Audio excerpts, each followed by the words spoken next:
Hello दोस्तों, नमस्ते, प्रणाम। मैं पूजा तिवारी आपके अपने यूट्यूब चैनल पूजा तिवारी अवधी गीत पर स्वागत करती हूँ।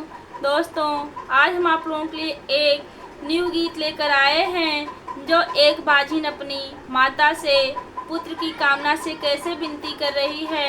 आप लोग वीडियो को देखिए और हमें कमेंट करके बताइए कि ये गीत आपको कैसा लगा। मर्द रोवे बहरे घर में घर वाली अरज मुरी सुनीला, माँ शेरा वाली अरज मुरी सुनीला, माँ शेरा वाली अरज मुरी सुनीला। अंधन के आँख देहो कोढ़ियन के काया, अंधन के आँख देहो कोढ़ियन के काया। बाझिन के पुत्र देहो निर्धन के माया, बाझिन के पुत्र देहो निर्धन के माया। हमरे भी गोद मैया लाल बिना खाली अरज मोरी सुनीला, माँ शेरा वाली अरज मोरी सुनीला, माँ शेरा वाली अरज मोरी सुनीला। मर्दरों में बहरे घरा में घर वाली अरज मोरी सुनीला, माँ शेरा वाली अरज मोरी सुनीला।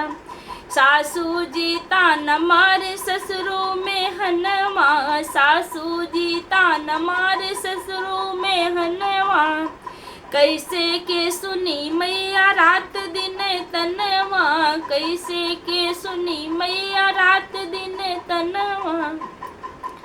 करिखा छोड़ा राखा मुहवा किलाले अरज मोरी सुनीला, माँ शेरा वाली अरज मोरी सुनीला, माँ शेरा वाली अरज मोरी सुनीला।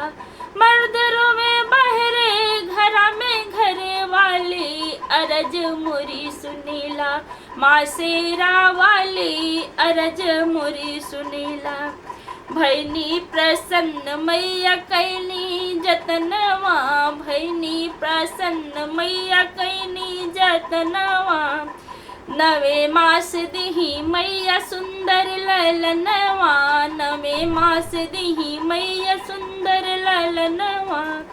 खुशी होके बोले कोयल डाली डाली अरज मोरी सुनीला, माँ शेरा वाली अरज मोरी सुनीला, माँ शेरा वाली अरज मोरी सुनीला।